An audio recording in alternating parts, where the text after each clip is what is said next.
இன்றைய தினம் 86வது அத்தியாயம் சூரத்து தாரிக் என்கின்ற அத்தியாயத்தை நாங்கள் பார்க்கிறோம். இந்த அத்தியாயம் 17 வசனங்களை கொண்ட ஒரு அத்தியாயம். மக்கியா வகையைச் சேர்ந்த ஒரு அத்தியாயம். அல்லாஹ் சுப்ஹானஹு வ தஆலா இந்த 17 வசனங்களில்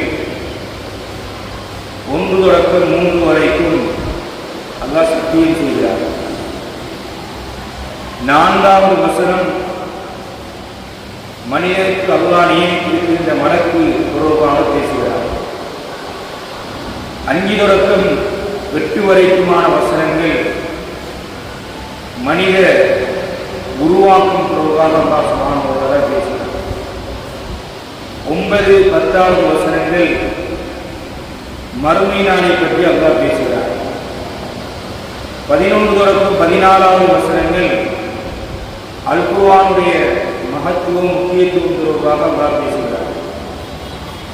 15 தொடக்கம் 17 எதிரிகளுடைய சதி அதற்கு அல்லாஹ் எவ்வாறான முறையீடு செய்கிறார் என்பது தொடர்பாக இந்த 17 வசனங்களிலும் இந்த அனைத்து விடயங்களையும் அல்லாஹ் சுப்ஹானஹு வ தஆலா உள்ளடக்கியிருக்கிறார். இந்த சூரா ரசூலுல்லாஹி ஸல்லல்லாஹு அலைஹி வஸல்லம் அவர்களிடத்திலே சஹாபாக்கள் வந்து முஆத் இப்னு ஜபல் ரலியல்லாஹு அன்ஹு அவர்கள் மக்ரிபுடைய தொழுகையிலே சூரத்துல் பக்ரா, சூரத்துல் நிசா போன்ற பெரும் அத்தியாயங்களை ஓதுகிறார் என்று முறைப்பாடு செய்த போது ரசூலுல்லாஹி ஸல்லல்லாஹு அலைஹி வஸல்லம் யா முஆத், இந்த சூரத்து தாரிக், சூரத் ஷம்ஸ் துஹாஹா போன்ற சூறாக்களை ஓதலாமே என்று நபி அவர்கள் வழிகாட்டிய ஒரு சூறாவாக இந்த சூறா இருக்கிறது. எனவே இந்த தொழுகையிலே ஓதப்பட வேண்டிய ஒரு சூறாவாக ரசூலுல்லாஹி ஸல்லல்லாஹு அலைஹி வஸல்லம் அவர்கள் இந்த சூறாவை அடையாளப்படுத்தினார்கள். அதனுடைய கருத்தை பார்ப்போம். வஸ்ஸமாஇ வத்தாரிக், வானத்தின் மீது சத்தியமாக, வஸ்ஸமாஇ வானத்தின் மீது சத்தியமாக, வத்தாரிக் தாரிக்கின் மீது சத்தியமாக, வமா அத்ராக மத்தாரிக், அந்த நபியே அத்தாரிக் என்றால் என்னவென்று உங்களுக்கு எது அறிவித்தது? அத்தாரிக் என்றால் வமா அத்ராக மத்தாரிக், தாரிக் என்றால் என்ன உங்களுக்கு அறிவித்தது எது?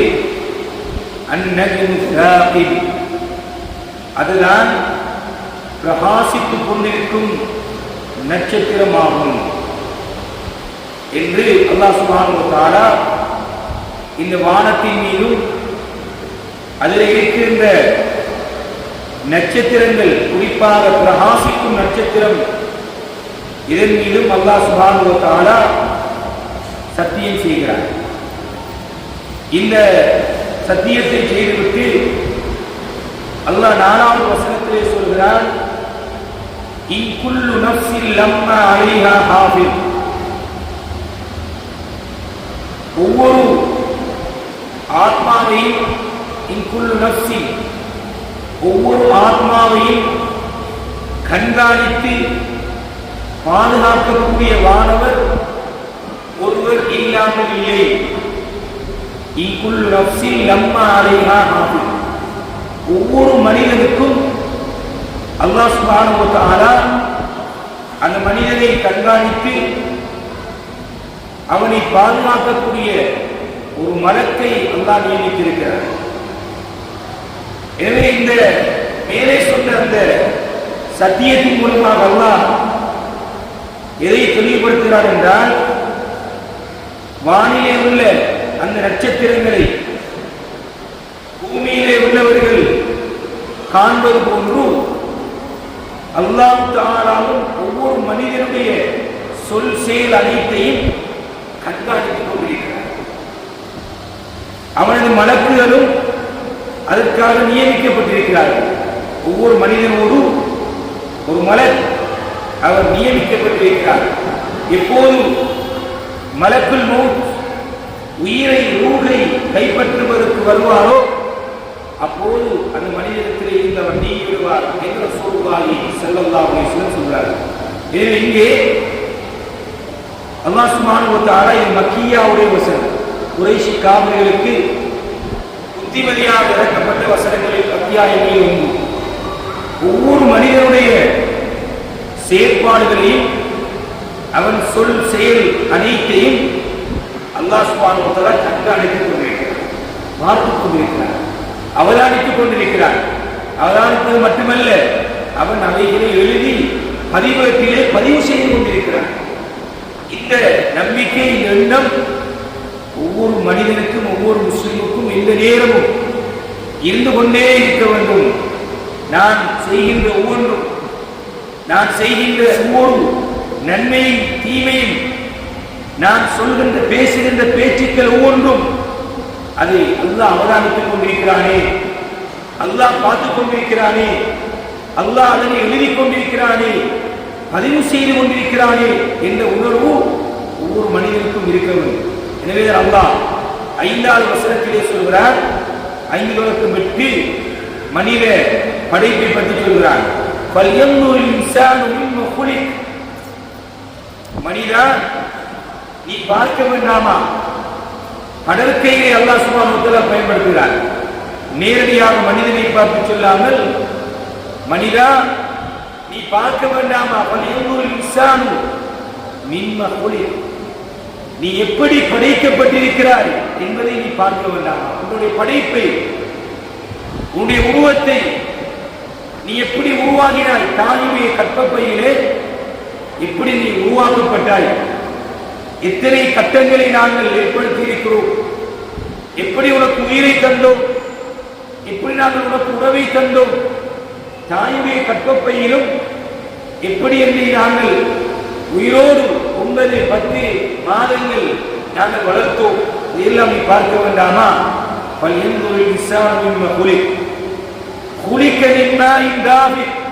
அல்லாஹ் சொல்கிறான், அது குதித்து வெளியாகும் ஒரு துளி நீரிலிருந்து அவன் படைக்கப்பட்டான். மனிதனுடைய படைப்பை சொல்கிறார். ஒரு மனிதன் ஒரு துளி, இந்திரிய துளியிலே இருந்து படைக்கப்பட்டிருக்கிறார். அதனை அல்லாஹ் ஞாபகப்படுத்துகிறார். மனிதா, ஒரு துளி நீரிலிருந்து நீ படைக்கப்பட்டிருக்கிறாய்.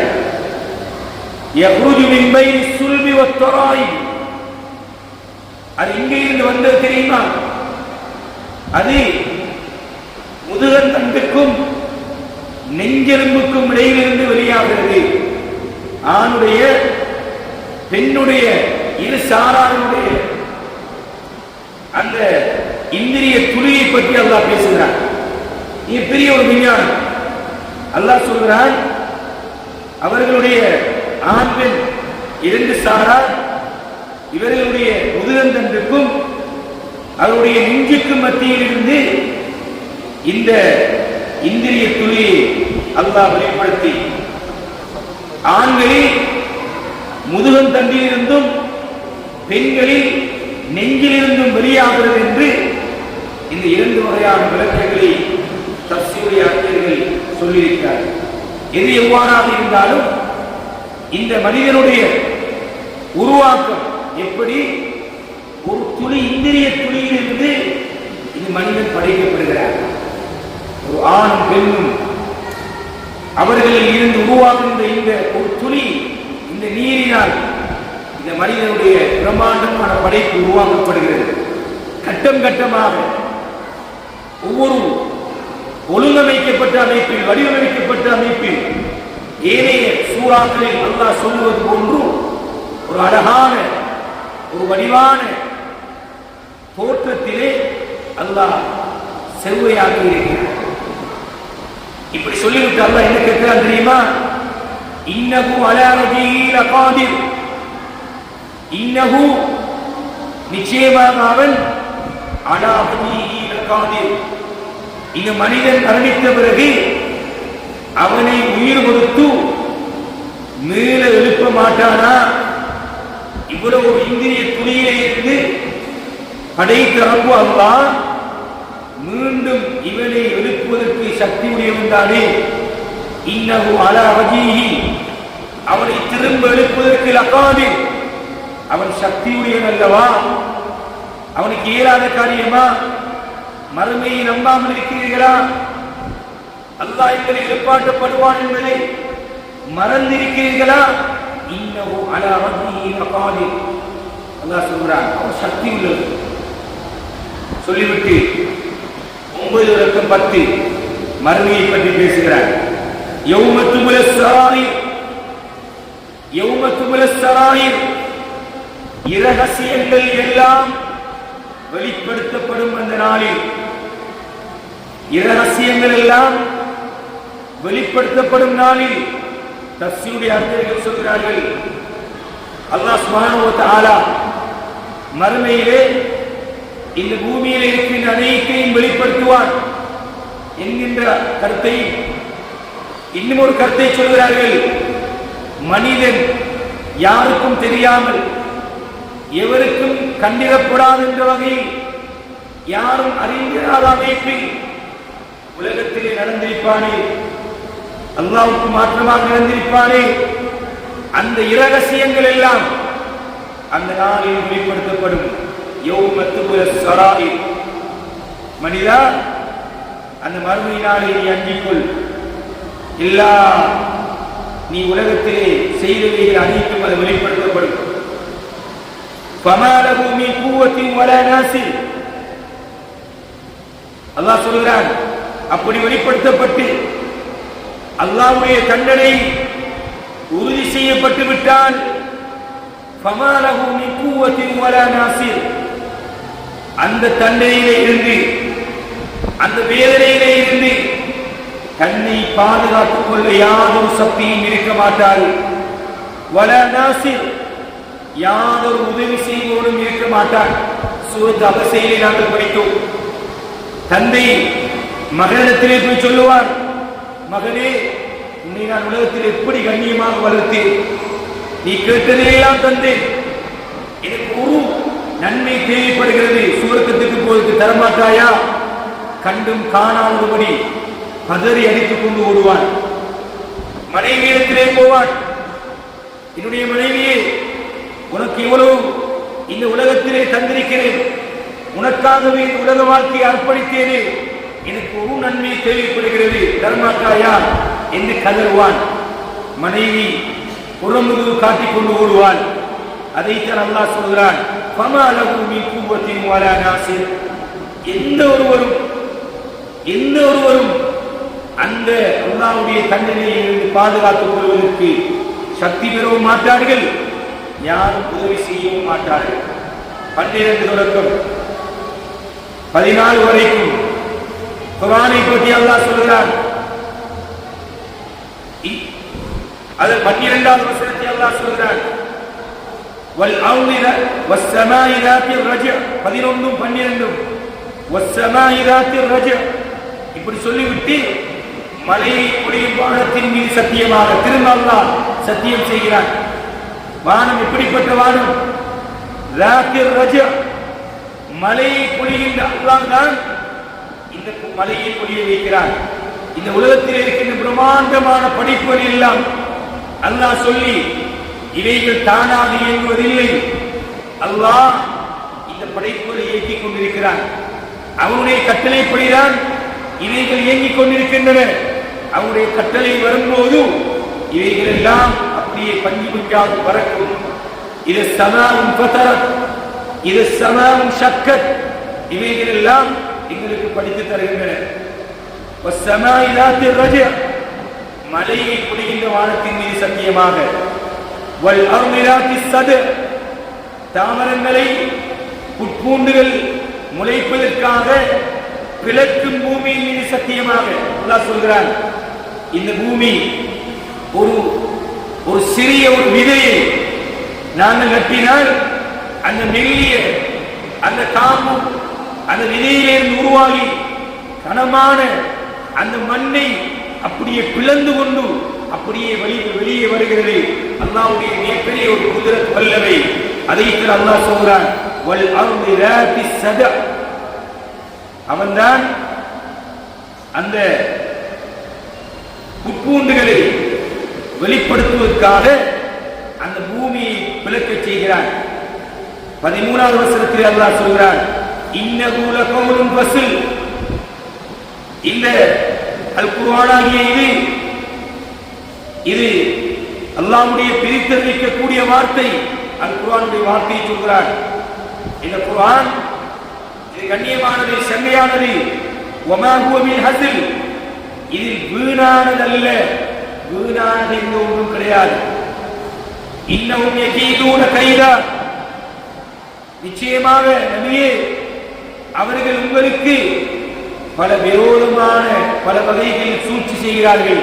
குறைஷி காபிர்களை சொல்கிறார், உங்களுக்கு எத்தனையோ சூழ்ச்சிகளை செய்கிறார்கள், உங்களுக்கு எவ்வளவோ அநியாயங்கள் செய்கிறார்கள், உங்களுக்கு எதிராக எவ்வளவோ திட்டங்களை தீட்டுகிறார்கள். ஆனால் நீங்கள் கவலைப்பட வேண்டாம், பயப்பட வேண்டாம். வஅகீது கைதா. சூழ்ச்சிகளை எல்லாம் முறியடிக்கும் திட்டத்தை அல்லாஹ் தீட்டுகிறார்.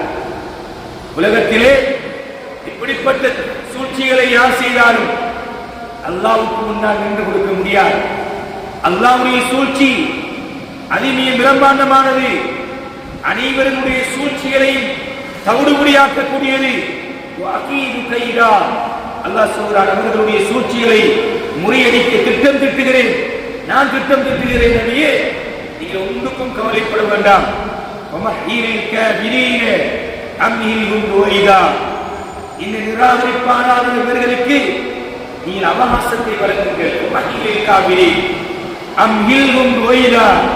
அவர்களுக்கு சொற்ப காலம் அவகாசம் வழங்குங்கள் என்று அல்லாஹ் சுப்ஹானஹு வ தஆலா இந்த வசனத்தை முடிக்கிறார்.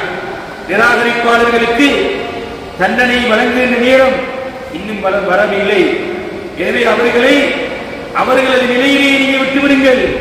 நேரம் வரும்போது அல்லாஹ் அவர்களை பிடிப்பான். இன்ன பத்ஷ ரப்பிக லஷதீத். அவருடைய பிடி மிக கடுமையானதாக இருக்கும். நிறைய கண்ணியமானவர்கள், உலகத்திலே எங்களுக்கு கண்ணால் பார்க்கும் போது ஏன் இப்படி நடக்கிறது, ஏன் இப்படி அநியாயத்தை அல்லாஹ் சுப்ஹானஹு வ தஆலா பார்த்துக் கொண்டிருக்கிறான் இந்த எண்ணங்கள் எங்களுக்கு தோன்றலாம். ஆனால் ஒவ்வொன்றுக்கு பின்னாலும் அல்லாஹ் சுப்ஹானஹு வ தஆலா பல்வேறுபட்ட நலவுகளையும் கைராத்துகளையும் பல்வேறுபட்ட படிப்பினைகளையும் அல்லாஹ் சுப்ஹானஹு வ தஆலா வைத்திருக்கிறான்.